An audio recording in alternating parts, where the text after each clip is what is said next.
नमस्कार, जय हिंद, जय Bharat and welcome to Deaf Talks. This is Adi Achin. Pakistan में फिर से ठुकम ठुकाई का मौसम आ रखा है और ये अफगानिस्तान का बॉर्डर नहीं है। यहाँ पर कुछ अज्ञात वीरों की एक्टिविटीज भी शुरू हो चुकी है।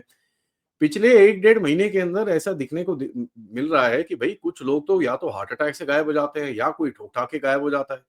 और हार्ट अटैक इस टाइम पे फ्लेवर ऑफ द सीजन दिखता है क्योंकि 3-4 इनके बड़े-बड़े टेररिस्ट हार्ट अटैक से मारे गए हैं। अब ये हार्ट अटैक एक्चुअल है कि किसी ने कुछ उल्टे काम करे हैं, ये तो मुझे पता नहीं भैया, मैं इतना नहीं करता, मैं आपके सामने एक रिपोर्ट रख रहा हूँ। तो चलिए सबसे पहले देखते हैं कि भाई कौन-कौन गया, कहाँ-कहाँ गया और किसके साथ क्या-क्या हादसा हुआ है। सबसे बड़ा इंसिडेंट जो हुआ है वो अब्दुल रहमान मक्की, जो मारा गया अभी थोड़े टाइम पहले, उसको एक हार्ट अटैक आया और वो गायब हो गया।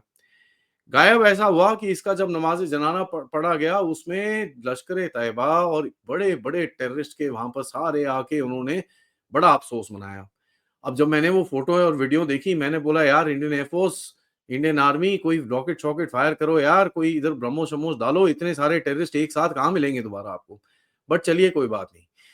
तो ज़रा इसके बारे में बात करते हैं। ये 26/11 के अटैक में था। ये लश्कर-ए-तैयबा चीफ जो हफ़ीज़ सईद है, उसका ब्रदर इन लॉ था।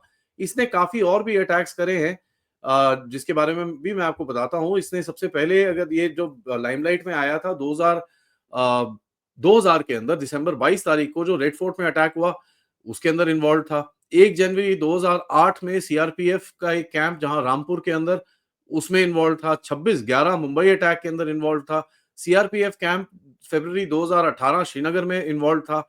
बारामुल्ला अटैक मई 2018 में इन्वॉल्व था। बारामुल्ला में अगस्त 2018 के अंदर इन्वॉल्व था। और काफ़ी इधर-उधर छोटे-छोटे अटैक्स, जैसे मैं आपको बताऊँ, हैदराबाद में आई थिंक 2006 में एक पुलिस स्टेशन पे अटैक हुआ था, उसके अंदर भी इसकी इन्वॉल्वमेंट थी। तो ये एक बड़ा ज़बरदस्त बंदा था जिसने काफ़ी बैक एंड पे काफ़ी सारे उल्टे-सीधे काम करे हुए हैं और इसने काफ़ी ये अटैक्स पे अपनी मास्टरमाइंड करा है और काफ़ी लॉजिस्टिकल सपोर्ट और ये सब दिया है। इसके ऊपर भारत ने काफ़ी कार्रवाई करने की सोची कि भई इसको ज़रा एक टेररिस्ट करार दिया जाए, तो 2000 आई थिंक 16-17 से इसके ऊपर एफर्ट चल रहा है।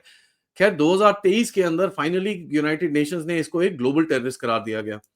नाउ 2023 के अंदर जब इसको ग्लोबल टेररिस्ट करार दिया गया, तो फिर आपको दिखेगा कि भई ये फिर थोड़ा हाइडिंग के अंदर चले गया और पाकिस्तानी आर्मी ने पूरी कोशिश करी कि इसको ज़रा साइड में रखा जाए। अब इसको हार्ट अटैक हो गया है और ये अब हो चुका है गायब। बट दिसंबर के महीने में 3 बड़े-बड़े बंदे ठुके। एक तो ये मक्की के बारे में मैंने आपको बता दिया है। एक है अब्दुल अजीज़ अल्वी। अब्दुल अजीज़ अल्वी भी बड़ा इंटरेस्टिंग सा कैरेक्टर है, जो जिसको भी हार्ट अटैक हुआ, रावलपिंडी में आर्मी हॉस्पिटल में लेके गए और वहाँ पर उसकी टिचकियाँ हो गई। तो ये भी मतलब गायब हो गया। और इसका काफ़ी हाथ था कश्मीर में जिहाद फैलाने का और ये जितना भी प्रोपेगेंडा और ये सब करने का और बंदे इकट्ठे करके ट्रेनिंग कैंप्स में भेजने का इसका काफ़ी हाथ था। और कई लोग बोलते हैं इसके पास और भी काफ़ी सारे इसके इसके काफ़ी सारे एक्टिविटीज़ हैं जो ज़्यादातर अभी तक लोग जानते नहीं हैं। But everybody knows that this guy is very clearly involved with the Lashkar-e-Taiba. तो ये भैया चले गया। शकील उर रहमान एक और बंदा था जो बेसिकली अ, एलईटी और जेकेयूएम, जो इनके जम्मू कश्मीर के इतने सारे गुट बना रखे हैं, इसके अंदर काफ़ी इसकी इन्वॉल्वमेंट थी और ये भी लश्कर-ए-तैयबा की काफ़ी एक्टिविटीज़, काफ़ी अटैक्स के अंदर, प्लानिंग फेज़ के अंदर और रिक्रूटमेंट फेज़ के अंदर और अ, यू नो टेररिज्म को आगे बढ़ाने के लिए काफ़ी इसने इसका एक रोल रहा है। और बड़ा इंटरेस्टिंग है कि भाई ये भी नमाज़-वमाज़ पढ़ के सुन्नोती के अंदर बाहर निकला, पीओजेके के अंदर जैसे ही बाहर निकला, मतलब मस्जिद से 2 कदम आगे नहीं बढ़े, कोई आके इसको बाइक पे आके 2 बंदों ने इसको आके मुँह पे गोली मारी और गायब हो गए। तो ये वहीं का वहीं ठप हो गया। तो एक ये हो गया भई। तीसरा बंदा जो गया है, बाय द वे मैंने दिसंबर में आपको बताया 3 बंदे चले गए। उसके बाद मैं आपको बताऊँ 2 बंदे जो गए हैं नवंबर के अंदर। नवंबर में जमात-ए-इस्लामी का एक जनरल सेक्रेटरी मोहम्मद हमीद सूफी, जो खैबर पख्तूनख्वा में रिक्रूटमेंट ड्राइव कर रहा था। खैबर पख्तूनख्वा में रिक्रूटमेंट ड्राइव कर रहा था। जमात-ए-इस्लामी में बेसिकली ये मदरसे-वदरसे चलाता था। वहाँ पर इसने काफ़ी लोगों को टेररिज्म की तरफ भेजा है। ब्रेन वॉशिंग में इसका काफ़ी हद तक एक रोल होता था और काफ़ी क्लोज़ लिंक्स थे इसके भी हफीज़ सईद और मसूद अज़हर और ऐसे-ऐसे लोगों के साथ। तो इसको भी कोई ये खैबर पख्तूनख्वा में मुँह पे गोली मार के गया इसके भी। तो आप देख लीजिए कैसे कैसे हालत होती है बेचारों की फिर बाद में। हालत तो खराब ही है और बेचारा by the way is a पन, सो प टेक इट एज़ अ पन इंटेंडेड। एक और गया नवंबर के अंदर जिसका नाम था लश्कर-ए-तैयबा का एक मेंबर था मोहम्मद कासिम गुज्जर। मोहम्मद कासिम गुज्जर पीओजेके में रहता था और इसके ऊपर काफ़ी हद तक काफ़ी सारे केसेस थे। ये भी जमात-ए-इस्लामी का एक कनेक्टेड था और लश्कर-ए-तैयबा के साथ ये भी काम करता था। ये छुपा बैठा था काफ़ी टाइम से बाय द वे। सुनने में ये आया है कि जब से ये अननोन गनमैन का कहर पाकिस्तान के अंदर था, ये पीओजेके में एक छोटे से घर के अंदर जाके छुप के बैठ गया। अब छुप के तो बैठा-बैठा इसको किसी ने ढूँढ लिया और जाके ठोक दिया। तो फिर ये भी देख लीजिए भैया ऐसे भी काम होते हैं। तो भैया मैं तो बड़ा क्लियरली बोल रहा हूँ कि ये जो नया टैक्टिक है या जो मर्ज़ी है जिसको हार्ट अटैक हो जाते हैं लोगों को, ये भी बड़ी अच्छी चीज़ है यार। ये बड़ा मतलब नया कुछ तरीका है, वेरी, वेरी गुड। इसमें ज़रा हमको तालियाँ बजानी चाहिए। तालियाँ ऐसी बजानी चाहिए कि भैया अब पता चला है कि मसूद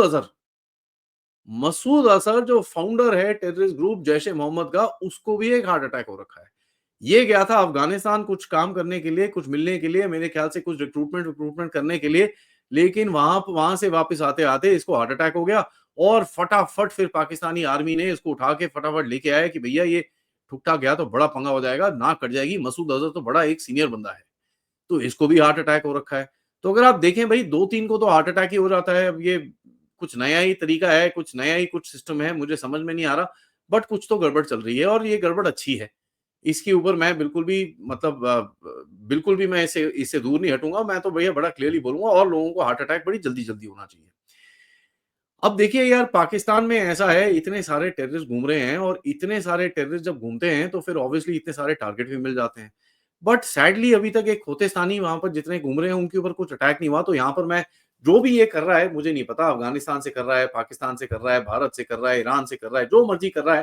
तो यार थोड़ा खोतेस्तानियों को भी देख लो, हमारी भी थोड़ी-सी यू नो बात रख लो आप जो हम चीज़ बता रहे हैं उसकी भी आप थोड़ा-सा कुछ आगे कर लो। और पाकिस्तानी आर्मी की तरफ से जो प्रेस कॉन्फ्रेंस हुई वहां पर तो रोना-धोना और दिखा हमको। पाकिस्तानी आर्मी ने एक्यूज़ करा भारत को कि भई 25 सीज़ फायर वायलेशन करे हैं एलओसी के ऊपर। 564 टाइम्स आपने एलओसी के अक्रॉस फायरिंग करी है, 61 एयर स्पेस वायलेशंस करी हैं और 181 टैक्टिकल एयर इंट्रूजन्स करे हैं इनटू पाकिस्तान और पीओजे के इन 2024। तो ये तो मैं बताना चाहूँगा उन लोगों को जो काफ़ी बोलते हैं कि भैया भारत कुछ भी नहीं कर रहा, चुपचाप बैठा हुआ है। देखिए ये चीज़ें जो भी आर्म्ड फोर्सेस के एक्शंस होते हैं, वो आपको कभी पता नहीं चलेंगे। एयर स्पेस वायलेशंस होती हैं जब आप जानबूझ के उसके अंदर जाते हो और कुछ गड़बड़ करके वहाँ से वापस आते हो।